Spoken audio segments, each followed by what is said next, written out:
नमः संस्कृताय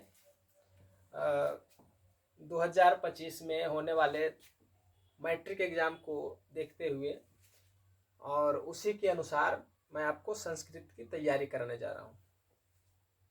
तो संस्कृत में 10th क्लास में मैट्रिक एग्जाम में 100 नंबर के प्रश्न पूछे जाते हैं, जिसमें से आपको कम से कम 50 से 55 नंबर व्याकरण पूछे जाते हैं और बाकी के 45 नंबर वो बुक से 10th क्लास के किताब के सिलेबस से 45 नंबर के प्रश्न पूछे जाते हैं। तो सबसे पहले हम व्याकरण को कवर कर लेते हैं, उसके बाद फिर हम किताब को कवर कर लेंगे, है ना। तो आज सबसे पहला टॉपिक हम लिए हैं वर्ण। वर्ण से 2 से 3 प्रश्न आते हैं, 2 से 3 प्रश्न आते हैं वर्ण से। तो यदि हम वर्ण अच्छी तरह से पढ़ लेते हैं तो 2 से 3 नंबर हमारा कंफर्म हो जाएंगे। तो यहाँ पर वर्ण है, तो वर्ण कहते किसको है सबसे पहले जानेंगे। वर्ण किसको कहते हैं? वर्ण जिसके टुकड़े नहीं किए जा सकते, जिसको तोड़ नहीं सकते, उसी को क्या कहते हैं? वर्ण। या तो फिर भाषा की सबसे छोटी इकाई, भाषा की सबसे छोटी इकाई को क्या बोलते हैं? वर्ण कहते हैं। भाषा की सबसे छोटी, यहां लिखते हैं, है ना, भाषा की सबसे छोटी इकाई को वर्ण कहते हैं। क्या कहते हैं? वर्ण कहते हैं। या तो फिर इसका एक और भी परिभाषा हो सकती है ना, जिसके खंड या टुकड़े नहीं किए जा सकते हैं, इसी को क्या बोलेंगे? वर्ण कहते हैं। अब जैसे हम एक ये अच्छा ले लेते हैं, राम। ये राम है ना, क्या ये वर्ण है? नहीं, ये वर्ण नहीं है। इसको हम टुकड़ा कर सकते हैं टुकड़ा। अब देखिए इसमें कौन कौन से अक्षर हैं? हाँ, इसमें है रा कर रा और मा, ये 2 अक्षर है। तो क्या ये भी वर्ण है? भी ये भी वर्ण नहीं है। इसको भी और टुकड़ा करेंगे। इसको क्या करेंगे? और टुकड़े करेंगे। इसमें देखिए कौन कौन से अक्षर होंगे? र जोड़ अ जोड़ म जोड़ अ, है ना। ये तो ये जो सबसे छोटी, अब इसको टुकड़ा हम नहीं कर सकते हैं।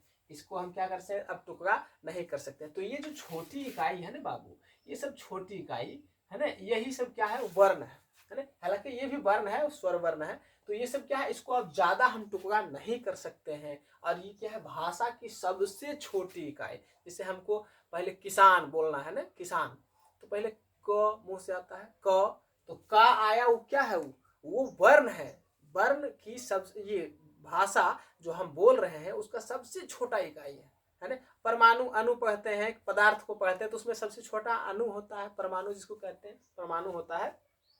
उसी प्रकार से किसी भी अक्षर को लिखने, ये शब्द को लिखने में सबसे छोटी से छोटी इकाई को जोड़ जोड़ करके हम शब्द बनाते हैं, उसी को वर्ण कहते हैं। अब इसका टुकड़ा नहीं किया जा सकता, इसलिए इसका परिभाषा क्या हो गया? जिसका खंड या टुकड़ा नहीं किया जा सकता। क्या रा को आप तोड़ सकते हैं? नहीं तोड़ सकते, इसलिए रा क्या हो गया? वर्ण हो गया, है ना। बात समझ में आ गया? सबसे छोटी इकाई जिसका खंड टुकड़ा नहीं किया जा सकता, उसी को कहते हैं वर्ण। अब हम चलते हैं आगे। वर्ण के कितने भेद होते हैं? वर्ण के होते हैं 2 भेद। कौन कौन होते हैं? स्वर वर्ण और व्यंजन वर्ण। स्वर वर्ण और व्यंजन वर्ण होते हैं। तो पढ़ लेते हैं वर्ण के 2 भेद, है ना। अच्छा, संस्कृत पढ़ रहे हैं तो हमको 3 भेद पढ़ना चाहिए। हिंदी में आप 2 भेद पढ़िए, संस्कृत में आप वर्ण के 3 भेद पढ़िए। वर्ण के 3 भेद, है ना, होते हैं। ठीक, अब कौन कौन होते हैं? 3 भेद वर्ण के कौन कौन होते हैं? तो पहला हो गया आपका, अच्छा, वर्ण के 3 भेद हम ऐसे करके बना देते हैं डायग्राम, बहुत अच्छा। अब जैसे जैसे हम बना रहे हैं, आपको भी कॉपी में उसी तरह से नोटबुक पेन लेके बैठना है और इसी तरह से बनाते रहना। वर्ण के पहला भेद क्या हो जाएगा? स्वर, स्वर वर्ण हो गया, है ना। ये हो गया व्यंजन वर्ण, क्या हो गया? व्यंजन वर्ण। और ये हो गया आयोग वाह, आयोग वाह। आइए परीक्षा में आपसे पूछा नहीं जाएगा आयोग वाह कितने हैं, है ना। यदि गलती से पूछ लिया तो बता देना, क्या दिक्कत है, हम बता देते हैं सारा कुछ। ये होते हैं स्वर वर्ण, होते हैं 13। क्या होते हैं? 13। और इसको कहते हैं अच। इसको क्या बोलते हैं? अच। व्यंजन वर्ण कितने हैं? व्यंजन है 33। व्यंजन कितने हैं? 33। व्यंजन वर्ण 33, इसको कहते हैं हल वर्ण। इसको क्या बोलते हैं? हल वर्ण। आयोग वाह है 4। आयोग वाह कौन कौन है? 4, है ना। ये आयोग वाह है 4। तो वर्ण के 3 भेद हो गया, स्वर वर्ण, व्यंजन वर्ण और आयोग वाह। तो हम एक एक करके सबको बारी बारी से इसको हम समझेंगे।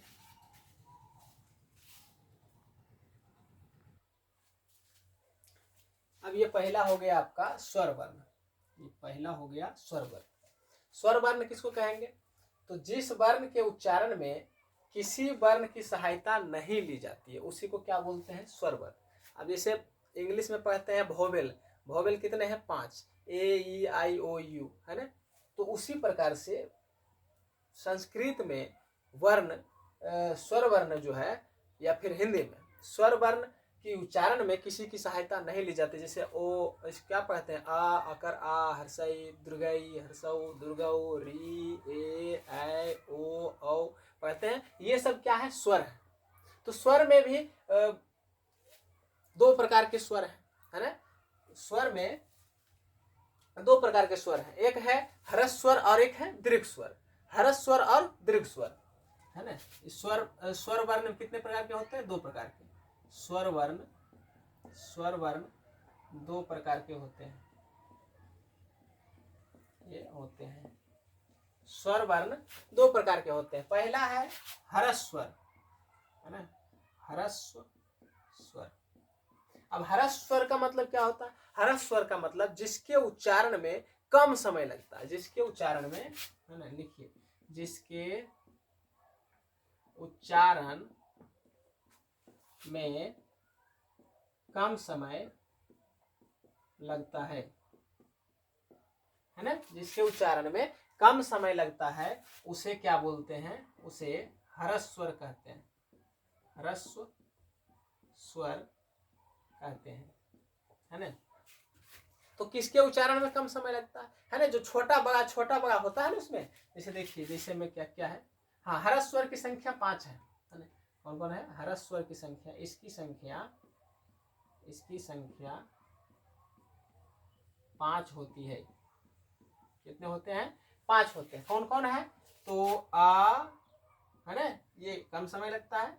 ई, उ, री और लिरी, ये 5 स्वर है। इसको कौन स्वर बोलते हैं? ह्रस्व स्वर। इसके उच्चारण में कम समय लगते हैं, इसी को कहते हैं ह्रस्व स्वर। आपको परीक्षा में ऑब्जेक्टिव में आएगा कि ह्रस्व स्वर की संख्या कितने हैं, तो आप आसानी से बता देंगे 5। अब इसमें से कह देगा इनमें से कौन ह्रस्व स्वर है, उसमें 5-4 ऑप्शन दे देगा, उसमें से एगो ही वाला दे देगा, तो आपको बता देना, टिक मार देना। तो इसी तरह से इससे क्वेश्चन आते हैं। ठीक, उसके बाद दूसरा है दीर्घ स्वर। दूसरा दीर्घ स्वर। हाँ, दीर्घ स्वर। दीर्घ स्वर किसको कहते हैं? दीर्घ मतलब बड़ा। दीर्घ मतलब बड़ा। तो जिसके उच्चारण में अधिक समय लगे। जिसके उच्चारण में क्या लगे? जिसके उच्चारण में अधिक समय लगे उसे दीर्घ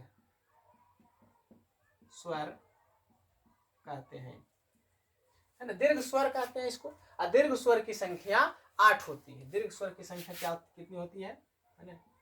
दीर्घ स्वर की संख्या 8 होती है।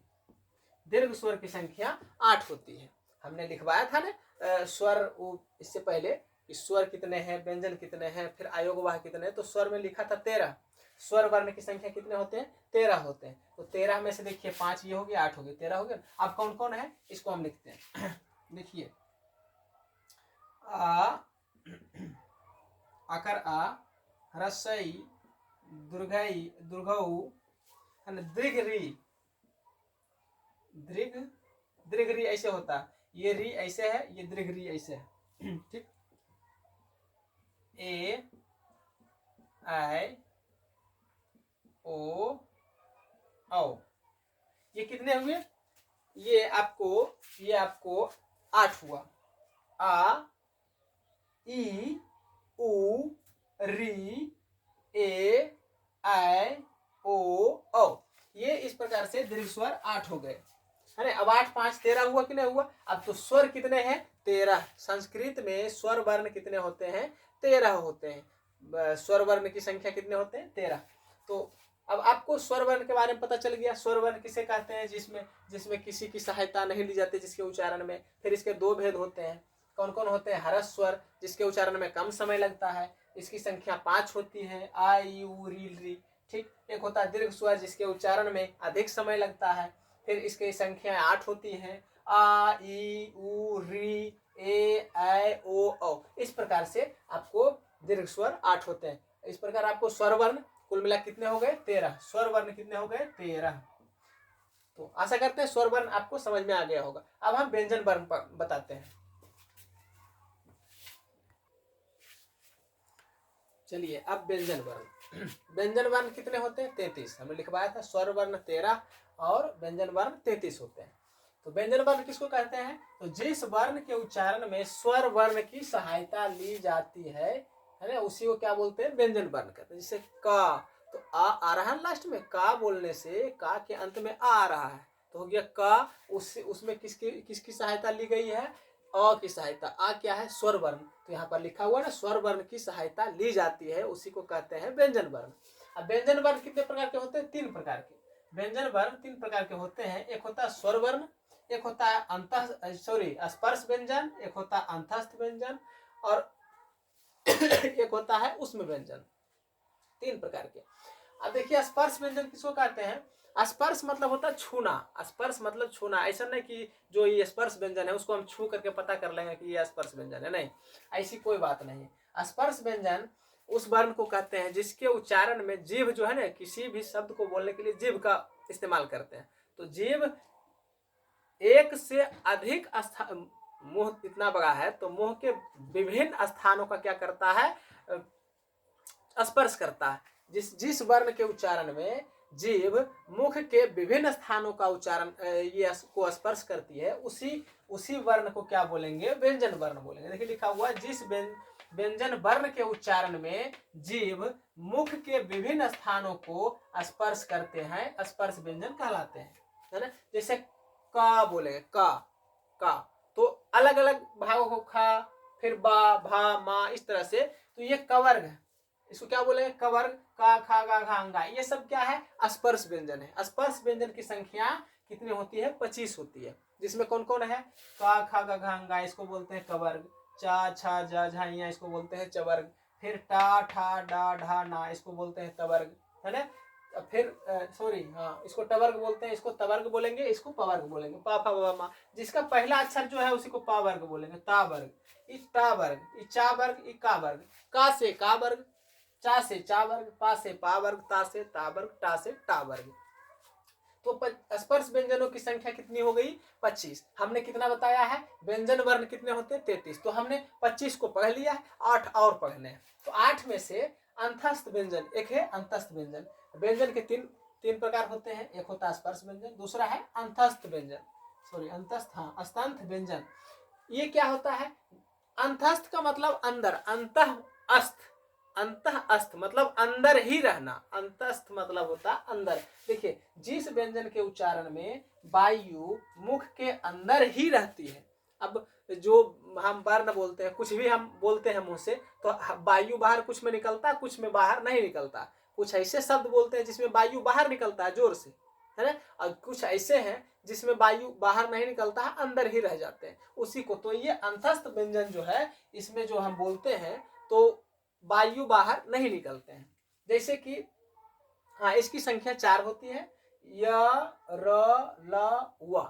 या हवा निकला मुंह से, नहीं निकला। या आप बोलकर देखिए, हाथ रखिए, हवा बाहर नहीं निकलते। र ला, इस प्रकार से हुआ। ये चारों अक्षर जब आप बोलेंगे तो मुख से वायु बाहर नहीं निकलेंगे, इसलिए इसको कहते हैं अंतस्थ व्यंजन।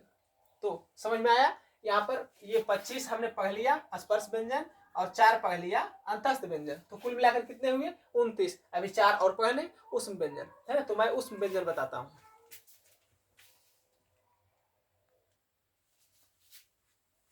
तो अब है तीसरा है उष्म व्यंजन, है ना। तीसरा क्या है उष्म व्यंजन। उधर कितना हुआ 25 और 4 29, 25 स्पर्श व्यंजन और अंतस्थ व्यंजन 4 और उष्म व्यंजन अब की बार फिर 4 पढ़ लेंगे, हो जाएगा 33 वर्ण मैंने व्यंजन वर्ण बताया।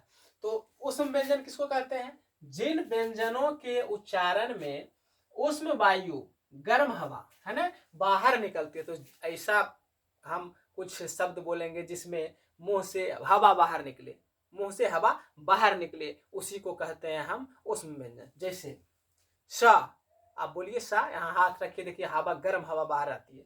फिर श आता बाहर, स आता बाहर, ह आता बाहर।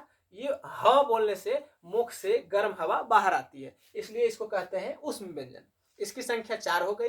तो अब ये 33 हो गया सब मिलाकर। 25 हमने पढ़ लिया स्पर्श व्यंजन, 4 पढ़ा अंतस्थ और 4 पढ़ लिया उष्म, कुल मिला के 33 व्यंजन वर्ण होते हैं। तो स्वर वर्ण की संख्या 13, व्यंजन वर्ण की संख्या 33। अब कुछ विशेष चीजें होती है उसको पढ़ लेते हैं। ये क्या है संयुक्त व्यंजन। संयुक्त व्यंजन किसको कहते हैं, 2 या 2 से अधिक वर्णों के मेल से बने वर्ण को संयुक्त व्यंजन कहते हैं। ये संयुक्त का मतलब होता है जुड़ाव, जो जोड़ करके बना, जोड़ करके जो वर्ण व्यंजन बने हैं उसी को कहते हैं संयुक्त व्यंजन। अब जैसे ये अच्छा, ये क्या है अच्छा, अच्छा को तो हमने उधर नहीं लिखा, यार अलावा तलब सा इसमें आता है, तो ये अच्छा को हमने उधर नहीं लिखा। तो अच्छा में कौन कौन सा शब्द है, अच्छा में ये है क, और क्या है मूर्धन सा, है ना, और आ, ये 3 वर्ण के मेल से बने हैं।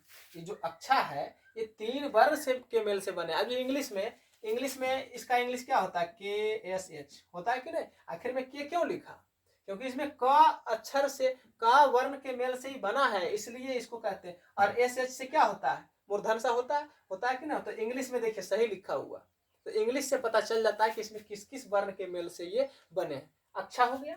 फिर देखिए एक त्रा, अच्छा त्रा, त्रा में कौन कौन से अक्षर है, इसका इंग्लिश क्या होता है TR।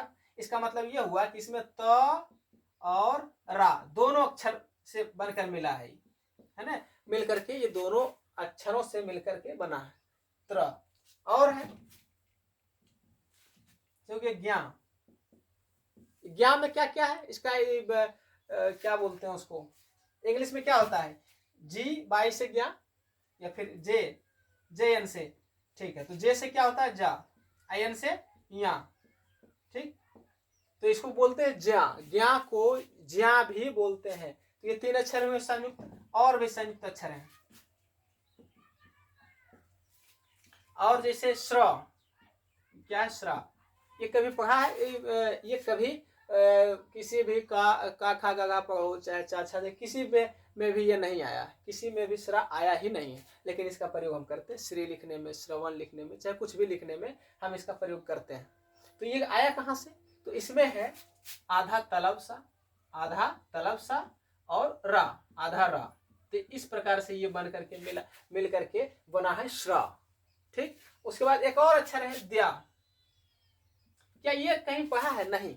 इसमें कौन कौन से अक्षर हैं, जिसे विद्यालय लिखते हैं, विद्यार्थी लिखते हैं, तो इसमें क्या होता है विद्यार्थी, ऐसे थोड़ी लिखते हैं, इसे लिख देंगे विद्यार्थी, ये गलत है, धा हो गया, विद्यार्थी बोलता है विद्यार्थी बोलता है विद्यार्थी, तो ये लिखाया कैसे, है ना। तो इसमें कौन कौन से अक्षर है, आधा दा है, आधा द है और आधा य है, आधा य है और आ तो सब में रहता है।